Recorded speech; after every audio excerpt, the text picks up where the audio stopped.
Hello বন্ধুরা, good morning সবাইকে। আমার একটা নতুন ভিডিওতে সবাইকে জানাই স্বাগত। তো দেখো, সকালবেলায় কিন্তু ঘুম থেকে উঠে বাসি কাজ সেরে স্নান সেরে চলে এলাম ছাদে, ফুল তুলছি। দেখো, আজকে কিন্তু এই গোলাপি রঙের জবা গাছটাতে 3টে জবা ফুল হয়েছে। এর আগেও একদিন হয়েছিল, তবে সেদিন আমি ভিডিও করতে পারিনি। তবে আজকে কিন্তু আমি ভিডিও করে নিলাম আর তোমাদের সাথে শেয়ার করে দিচ্ছি। দেখো, এইটুকু ছোট্ট একটা গাছে কিন্তু 3টে জবা ফুল হয়েছে। আর এর রঙটা কিন্তু আমার খুবই সুন্দর, আমার ভীষণ ভালো লাগে। আর এরপর দেখো, এই যে এই গাছটাতে হয়েছে লক্ষ্মী জবা। তো আজকে একটাই লক্ষ্মী জবা হয়েছে, দুঃখের বিষয়। তবে দেখো, ফুলটা একটা ফুল দেখেই কিন্তু মন ভরে যায়। আর এদিকে দেখো, একটা দুটো বেল ফুল হয়েছিল, সেটাই তুলে নিলাম।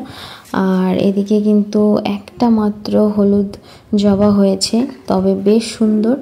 একটা ফুল হলেই কিন্তু ভীষণ ভালো লাগে দেখতে। তো চলো আর দেখি কি ফুল হয়েছে তোমাদের সাথে শেয়ার করি। ও হ্যাঁ, এই দেখো 5টা সাদা জবা ফুল হয়েছে আজকে। মানে এর আগে কিন্তু 4টে অবধি হাইয়েস্ট হয়েছে, আর আজকে কিন্তু 5টা সাদা জবা হয়েছে। দারুণ লাগছে, আমার মনটা এত খুশি হয়ে গেছে সকালবেলা, কি বলবো। অবশ্য কালকে বিকেলেই দেখে রেখেছিলাম যে 5টা ফুল হবে আজকে। তো যাই হোক, ভালোভাবে 5টা ফুল ফুটেছে, এটাই কিন্তু খুব আনন্দের বিষয়। তো চলো ফুলগুলো সব তুলে নিই, তাড়াতাড়ি করে পুজোটা সেরে কিন্তু নিচে যেতে হবে, রান্না বান্না করতে হবে। তো এই দেখো আজকের ডালা, আজকে কিন্তু এই যে এতগুলো ফুল হয়েছে, আর নিচে কিন্তু অনেক গোলাপ আর নয়নতারা ফুলও রয়েছে। তো চলো সব কিছু নিয়ে ঠাকুর ঘরে চলে যাই তাড়াতাড়ি, ঠাকুরকেও সুন্দর করে সাজাবো আর তোমাদের সাথে কিন্তু ভিডিওটা শেয়ার করবো।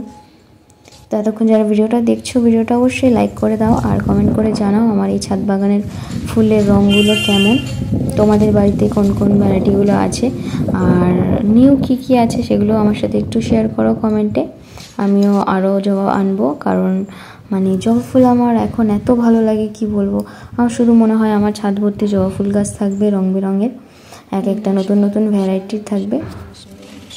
তো দেখো, শিব ঠাকুরকে আমি এখন জল দিয়ে দিচ্ছি, আর চন্দন বেটে ফুলে কিন্তু চন্দন ছুঁয়ে দিয়েছি। এখন ঠাকুরকে ফুলটা নিবেদন করব। আর নিচে কিন্তু এই যে আমার আরেকটা শিব ঠাকুর আছে, তাকেও জল দিয়ে দিই। এখন হচ্ছে ঠাকুরকে সাজানোর পালা।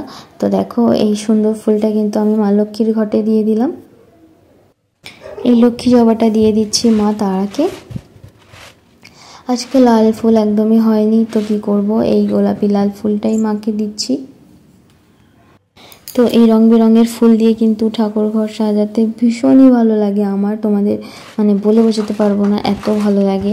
আমি আর মামনি তো প্রত্যেক দিন মানে এই মুহূর্তটার জন্য অপেক্ষা করি, কখন আমরা ছাদ থেকে ফুল তুলবো আর তারপর ঠাকুরকে সুন্দর করে সাজাবো মনের মতো করে। তো এদিকে দেখো, শিব ঠাকুরকেও একটা সাদা জবা দিয়ে দিলাম, কারণ 5টা সাদা জবা কিন্তু আজকে হয়েছে। আর আমি প্রায়ই সাদা জবা হলেই কিন্তু শিব ঠাকুরের জন্য রাখি। আর বাকি যেই ঠাকুররা সাদা ফুল পছন্দ করে সবাইকে একটা একটা করে দিয়ে দিয়েছি। আর এই দেখো, এই যে এই গোলাপি হালকা গোলাপি কালারের যে গোলাপ, খুবই সুন্দর রঙটা, কিন্তু এটা আমি মা লক্ষ্মীর মাথায় দিয়ে দিলাম।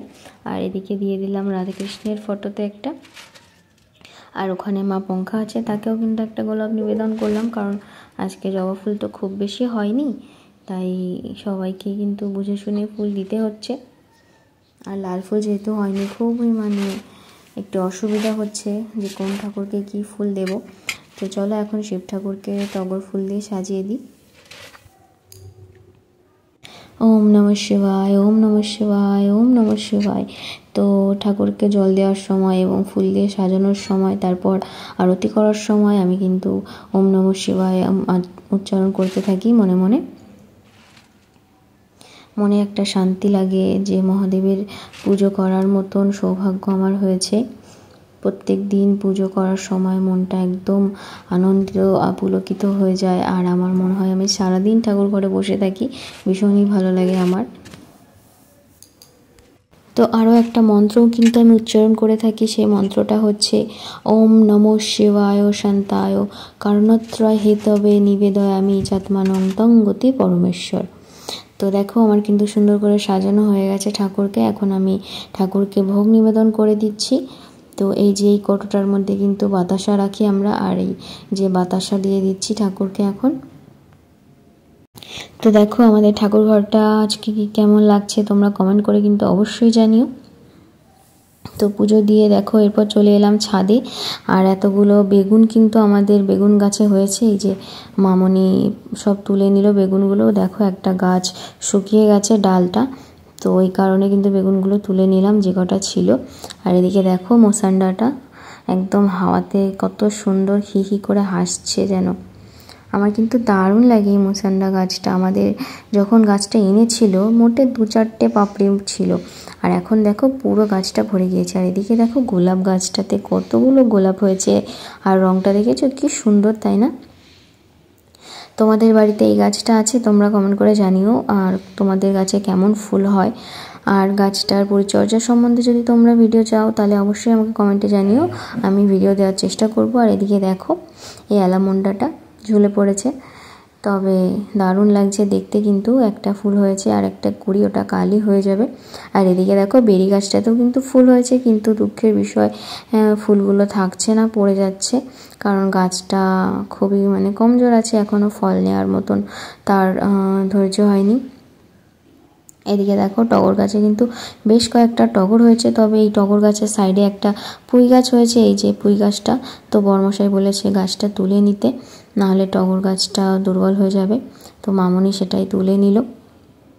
তো গাছটা তোলার পর মামনি একটু মজা করছিল।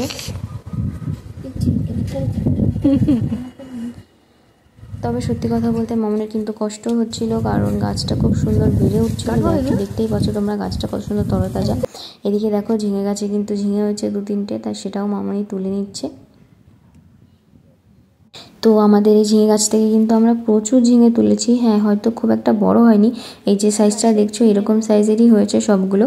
তবে ঝিঙে তো হয়েছে, আর কোনো প্রকার সার কিন্তু আমরা একদম ব্যবহার করিনি। আর এই যে বেগুন গাছগুলো দেখছো এগুলোতেও কিন্তু কোনো সার ইউজ করিনি, শুধু কীটনাশক ইউজ করেছিলাম, কারণ একটু মিলিবাগ দেখা দিয়েছিল। আর এদিকে দেখো পেঁপে গাছে কিন্তু অনেকগুলো পেঁপে ধরেছে আমাদের, আর কালকে একটা পেঁপে তুলে নিয়েছি কারণ পেঁপেটা পেকে গিয়েছিল। আর এই যে ওল গাছটাকে দেখো অনেকটাই বড় হয়ে গিয়েছে, আর পাতাগুলো কিন্তু হলুদ হলুদ হয়ে যাচ্ছে। আর এদিকে দেখো এই লিলি গাছটাতে কিন্তু আজ প্রথম একটা লিলি হয়েছে, আর এটা হলুদ রঙের, দেখতে কিন্তু দারুণ লাগছে, তাই না? তবে গাছটা সদ্য বসানো হয়েছে যে কারণে বেশি ফুল নেই, একটাই ফুল হয়েছে। আর এই দেখো এটা হচ্ছে আমাদের কারিপাতা গাছ। তো কারিপাতা গাছেও কিন্তু 2-3টে ডাল ছিল, আর এখন দেখো কতগুলো ডাল হয়ে গেছে। তো নিচে চলে এসেছি সব কিছু নিয়ে, আর দেখো 9টা বাজে আর বৃষ্টি কিন্তু শুরু হয়ে গিয়েছে। বৃষ্টির মাস, বৃষ্টি তো হবেই। তো খুব সুন্দর বৃষ্টি। আমার কি কেন জানি সকালবেলায় ঘুম থেকে উঠে যদি দেখি বৃষ্টি হচ্ছে আমার ভীষণ ভালো লাগে। তবে ঘুম থেকে উঠেই বৃষ্টিটা হয়নি, একদিকে ভালো হয়েছে, কারণ সকালবেলায় সব মানুষ কাজকর্মে যায় এবং সকালবেলায় মানুষের অনেক কাজ থাকে। তো আমিও কিন্তু অনেক কাজ করি, যে ছাদে ফুল তুলতে গিয়ে কিন্তু বৃষ্টিতে ভিজে যেতে হতো যদি বৃষ্টি হতো। তবে হয়নি, একদিকে ভালো, এখন হচ্ছে, ঠিক আছে। তো এই যে আমাদের ইনডোর গাছটা তোমরা দেখতে পেলে, এই গাছটাও কিন্তু কয়েকদিন আগেই লাগানো হয়েছে। তো এখন বাজে 12টা, দুপুরের রান্না কিন্তু বসিয়ে দিয়েছি, সকালের টিফিনটা শেয়ার করলাম না। তো আজকে মাংস রান্না হচ্ছে, এই দেখো আলু মাংস সব কিছু কেটে ধুয়ে রেডি করে নিয়েছি। ওদিকে মামনি মশলা করে দিচ্ছে, আর এদিকে কিন্তু মাংসের জন্য কড়াইতে ফোড়ন দিয়ে দিয়েছি, গরম মশলা, জিরে, তেজপাতা, শুকনো লঙ্কা আর পেঁয়াজ কুচি দিয়ে ভালোভাবে ভেজে নিচ্ছি। এরপরে কিন্তু মশলাগুলো এক এক করে অ্যাড করে নেবো। আর এদিকে 3টে মাংস ভাজা করেছিলাম, ভাই বলছে ভাজা খাবে, তো আমাকেও একটু দিয়েছিল, সেটাই খাচ্ছি। তো খাচ্ছি আর রান্না করছি, যদিও ভালো কথা নয়, তবে খেয়ে নিয়ে হাত ধুয়েই কিন্তু আবার রান্নাটা করছি। তো কেউ আবার উল্টোপাল্টা কমেন্ট করো না। তো মামনির মশলা বাটা রেডি হয়ে গেছে, এই যে আদা রসুন আর হচ্ছে কাঁচা লঙ্কা বাটা। তো এটা এখন দিয়ে দিচ্ছি, এখন ভালোভাবে কিন্তু মশলাগুলো কষিয়ে নেব যতক্ষণ না কাঁচা গন্ধটা দূর হচ্ছে।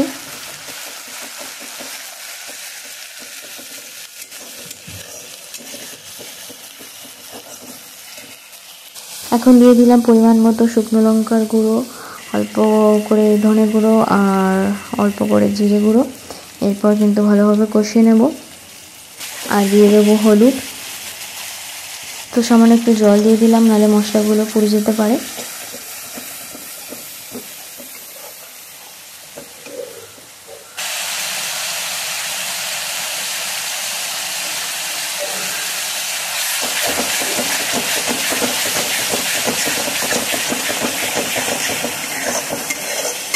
তো দেখো মশলা থেকে তেল ছেড়ে দিয়ে দিচ্ছে, এখন দিয়ে দিচ্ছি টমেটো কুচি, আর টমেটোগুলো দিয়ে কিন্তু ভালোভাবে কষিয়ে নেব।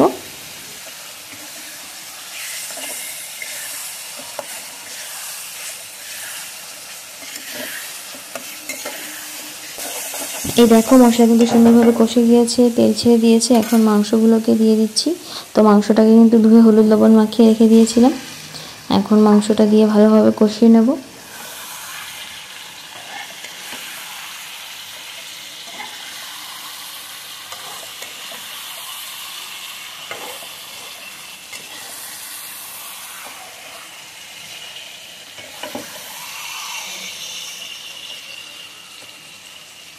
তো গ্যাসটা কমিয়ে দিয়ে একটু ঢেকে দিয়েছিলাম। দেখো সুন্দরভাবে কষানোর জন্য কিন্তু এরকম ঢেকে রেখে অল্প আঁচে কষালে কিন্তু খুব সুন্দর কষে যাবে, আর টেস্টটাও কিন্তু বাড়বে।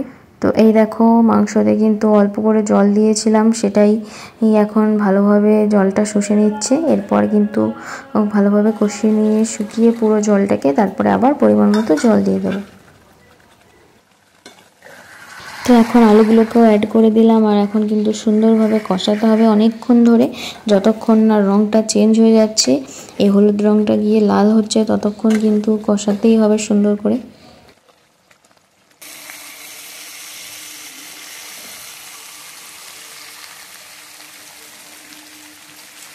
এই দেখো বন্ধুরা কি সুন্দর মাংসটা কষে গিয়েছে আর তেল ছেড়ে দিয়েছে, আর পুরো ঝোলটা কিন্তু টেনে নিয়েছে।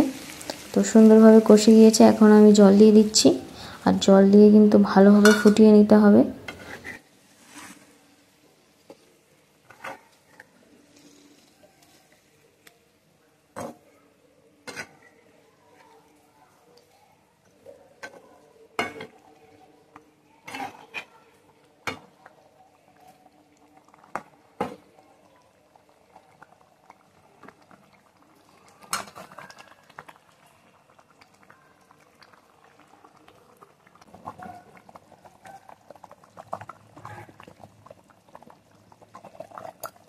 তো এই দেখো বন্ধুরা ঝোলটা কিন্তু খুব সুন্দরভাবে ফুটে গিয়েছে, আর এখন আমি নামিয়ে দেবো। তো নামানোর আগে কিন্তু একটু মেথি পাতা অ্যাড করে দিলাম, এতে একটা সুন্দর গন্ধ আসবে।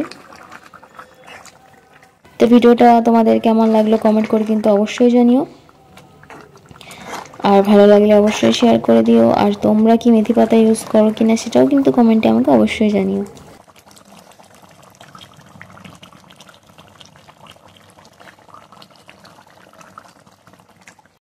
তো এই যে এটা হচ্ছে আজকের মেনু, উচ্ছে সেদ্ধ, গরম ভাত, আর হচ্ছে কুদলি ভাজা, এদিকে ডিম ভাজা করেছিলাম সেটাই, আর এদিকে মুসুরির ডাল টমেটো দিয়ে, আর কালকের একটা স্যুপ ছিল সেই তরকারি। আর এই যে দেখার জন্য সবাইকে অনেক ধন্যবাদ। দেখা হবে পরের ভিডিওতে। সবাই ভালো থেকো, সুস্থ থেকো, বাই।